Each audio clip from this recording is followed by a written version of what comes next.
Olá, estudantes! Sou a professora Luana Jensen de Língua Portuguesa. Tudo bem com vocês? Ei, bonitos! Hoje é dia de Sexto Tempo. Essa é uma ação da Secretaria de Educação de Manaus, em parceria com a Super Ensino e o Centro de Mídias Educacionais. E hoje vamos reforçar um assunto essencial para a interpretação e a produção de textos. Vamos aprender a identificar o efeito de sentido decorrente do uso da pontuação e de outras notações. Vamos lá? Mas o que é mesmo pontuação, bonitos? Pontuação é um conjunto de sinais gráficos que auxiliam na escrita dos textos, marcando pausas, emoções ou fechamento de ideias.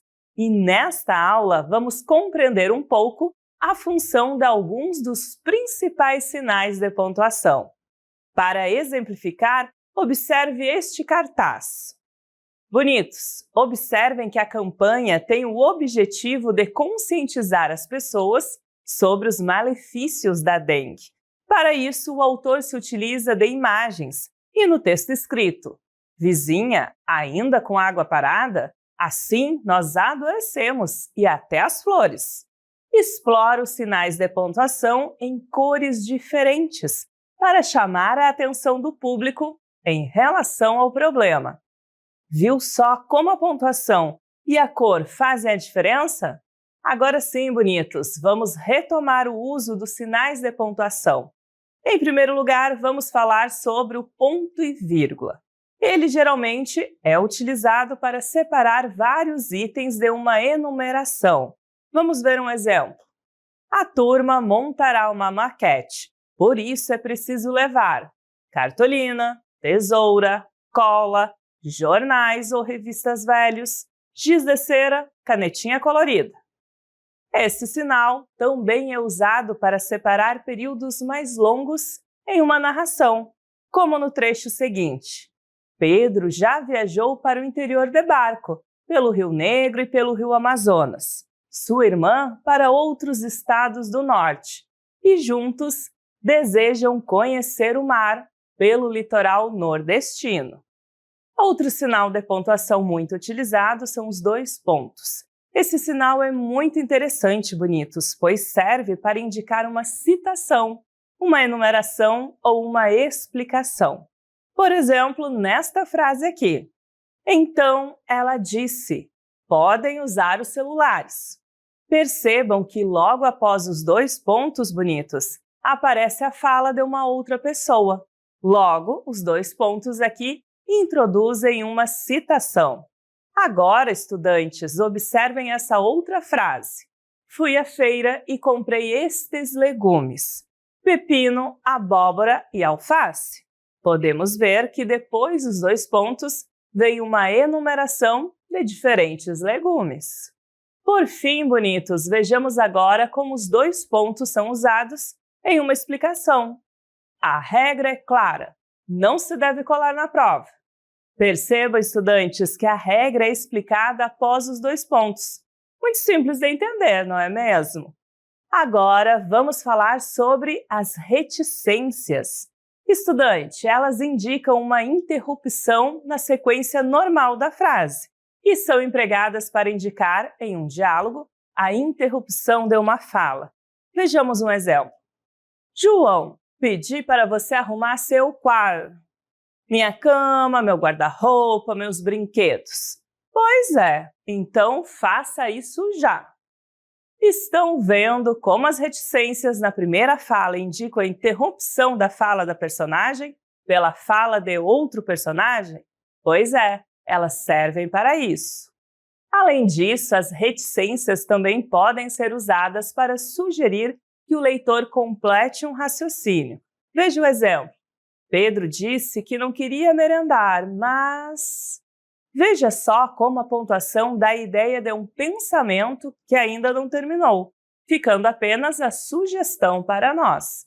Nesse caso, inferimos que Pedro acabou merendando, mesmo tendo dito que não queria merendar. As aspas, por sua vez, estudantes, têm empregos bastante variados nos diferentes gêneros de textos. Podemos usar as aspas para destacar neologismos, termos estrangeiros, gírias, entre outras possibilidades. Poxa, minha amiga vacilou comigo. Bonitos, temos aqui uma gíria. O termo vacilar significa que a amiga fez algo errado, por isso o uso das aspas. Também podemos usar aspas para destacar títulos de obras, como livros, músicas e filmes. Vejam só o exemplo. Assistimos ao filme A Casa das Sete Mulheres e adoramos. As aspas aqui estão indicando o nome do filme, A Casa das Sete Mulheres. Legal, né? Por fim, bonitos, podemos usar as aspas para indicar o sentido irônico de uma palavra, expressão ou frase. Vejam só. Que criança calma corre para lá e para cá no corredor. Aqui vemos que há uma ironia, pois se a criança fosse calma mesmo, não estaria correndo, certo? Então, as aspas são usadas para indicar essa ironia. Agora, bonitos, vamos revisar esses efeitos de sentido de pontuação. Em uma questão modelo, olha só. Nosso texto diz o seguinte: a esperança de Dentinho. Naquele dia, Dentinho, no semáforo, pressentia que alguma coisa boa iria acontecer, porque, logo pela manhã, já tinha vendido muitos doces. O farol fechou e à sua frente parou um carro que tinha um homem bem vestido e um menino no banco de trás, aparentemente de sua idade. Chamam-no. Dentinho foi até lá. Pediram 10 chocolates e fez um belo desconto. O garoto do carro disse ao seu pai: Nossa, pai, aquele menino está mal vestido. Será que ele não tem mãe, pai, família? O pai ficou surpreso, pois nunca ouviu do filho um comentário desse. Dentinho pegou o dinheiro e o menino sorriu. Em seguida, o farol abriu. O enunciado pede o seguinte, bonitos. No trecho destacado, as vírgulas antes e depois da palavra pai servem para evidenciar. Letra A, uma admiração. Letra B, uma orientação. Letra C, um chamamento. Ou letra D, um pedido. Bonitos, na frase não temos palavras que indiquem uma orientação ou um pedido. Logo, não pode ser nem a alternativa B, nem a D. Da mesma forma, não há admiração, pois para isso, geralmente é utilizado um sinal de exclamação. Estudantes, em textos narrativos é comum encontrarmos diálogos e para marcarmos nosso interlocutor, ou seja, a pessoa que estamos chamando ou com quem estamos falando, usamos a vírgula. Logo, a resposta correta é a letra C. As vírgulas evidenciam um chamamento. Agora que já vimos tudo sobre o assunto efeito de sentido decorrente do uso de pontuação e outras notações, é hora de praticar. Bom exercício para vocês!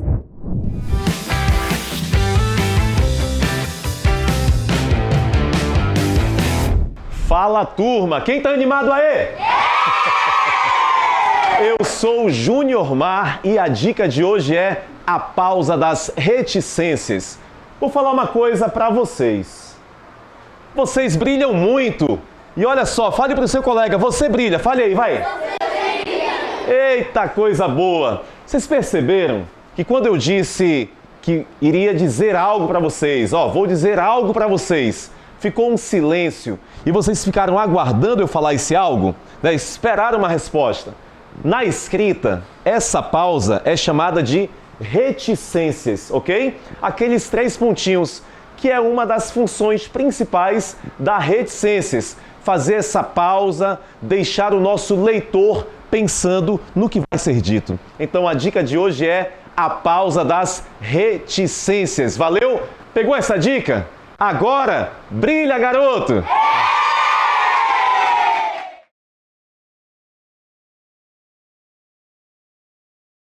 Bonitos, nossa primeira questão tem como texto base o seguinte diálogo: Natal na barca. Mas a senhora mora aqui por perto? Em Lucena. Já tomei esta barca não sei quantas vezes, mas não esperava que justamente hoje... A criança agitou-se, choramingando, a mulher apertou-a mais contra o peito.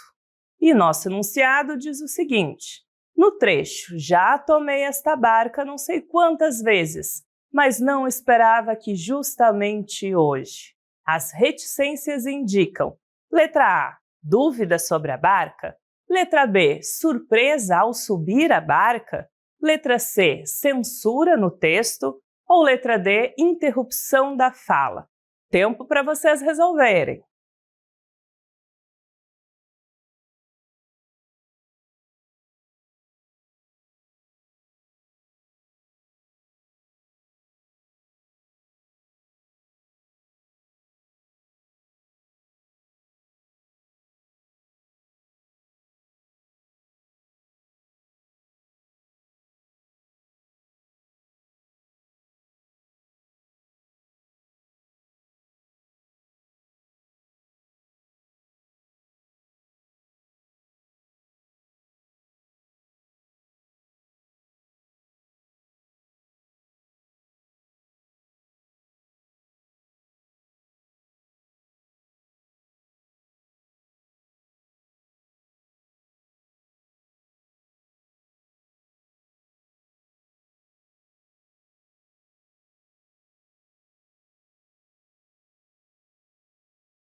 Bonitos! As reticências são um recurso gráfico utilizado para indicar uma pausa, interrupção ou uma suspensão do pensamento no discurso. No texto apresentado, não conseguimos identificar nenhuma censura, o que elimina a letra C. Como na fala há a afirmação de que a personagem já pegou a barca antes, não há dúvida ou surpresa sobre isso, descartando as letras A e B. No trecho, já tomei esta barca não sei quantas vezes, mas não esperava que justamente hoje. O personagem começa a expressar uma ideia, mas é interrompida, possivelmente por emoção, surpresa ou algum outro motivo contextual. Essa interrupção pode indicar que ela não concluiu a frase por causa de um sentimento forte ou por uma mudança na situação, deixando o restante subentendido para o leitor. Logo, a alternativa correta é a letra D. Bonitos! Nossa próxima questão será baseada no seguinte texto. Prestem atenção. Eugênie e a Lua. Posso apostar que você está se perguntando: quem é Eugênie? Muito bem! O menino Eugene Shoemaker nasceu na Califórnia, nos Estados Unidos, no ano de 1928. Desde muito cedo, ele se interessou por rochas e minerais. Curioso, né? Gene, como era chamado, chegou a ser aprendiz na lapidação de rochas durante as férias, mas ele gostava também de música e ginástica. Aos 16 anos, entrou para uma das mais conceituadas universidades do mundo, a Caltech, terminando seu curso de geologia aos 19 anos, e um mestrado, uma especialização na área escolhida no ano seguinte. Sim, Gene era um jovem gênio e tinha um projeto genial: ser a primeira pessoa a viajar para a Lua. Nosso enunciado pede o seguinte: qual a função dos dois pontos no texto? Letra A, indicar a introdução de uma explicação. Letra B, sinalizar a enumeração de itens. Letra C, marcar a introdução de um discurso direto. Letra D, separar orações independentes no período. Tempo na tela para vocês resolverem.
Bonitos, os 2 pontos são recurso linguístico utilizado para introduzir uma enumeração, fala direta ou explicação.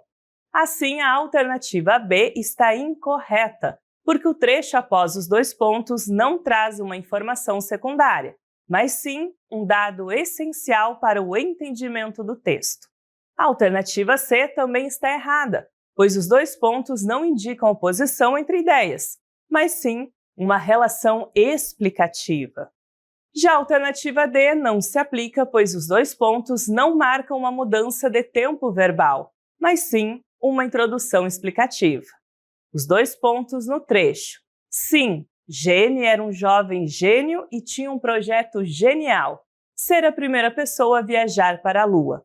Tem a função de introduzir uma explicação sobre o projeto de Gene. O trecho após os 2 pontos complementa e detalha a informação anterior, esclarecendo qual era o projeto genial mencionado.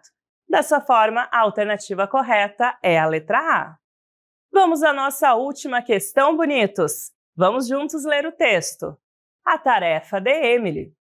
Emily, desde pequena, cuidou dos animais domésticos, por isso mesmo tinha enorme carinho por aqueles que estavam para além das paredes de sua casa. Certa vez, ela salvou um pequeno gatinho, abandonado à beira de um lago. Todos pensam agora que ela é uma heroína. Ela tem, desde então, uma única tarefa: cuidar dos animais. Nosso enunciado pede o seguinte: na frase destacada, o uso dos 2 pontos indica: letra A, uma apresentação das atividades de Emily. Letra B, uma pergunta que Emily está prestes a fazer. Letra C, uma explicação sobre a tarefa de Emily. Ou letra D, uma introdução de outra fala de Emily. Bom exercício para vocês!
Bonitos, os sinais de pontuação têm várias possibilidades de sentido, e isso depende principalmente do contexto em que são utilizados. No texto, temos uma personagem comprometida com as causas dos animais, já que ela cuida deles. Percebemos bem no final do parágrafo que ela tem uma única tarefa: cuidar dos animais. Isso nos faz descartar a alternativa A, pois ela só tem uma atividade e não várias tarefas. Além disso, as perguntas diretas são aquelas com o sinal da interrogação, o que não há no trecho, o que elimina a letra B. E vejam, bonitos, que a voz do texto é apenas do narrador, não há falas da personagem Emily, descartando a letra D. Logo, após os 2 pontos, há a explicação da tarefa da personagem, Por isso, a letra C é a correta. Espero que vocês tenham aproveitado o encontro de hoje. Até o próximo Sexto Tempo!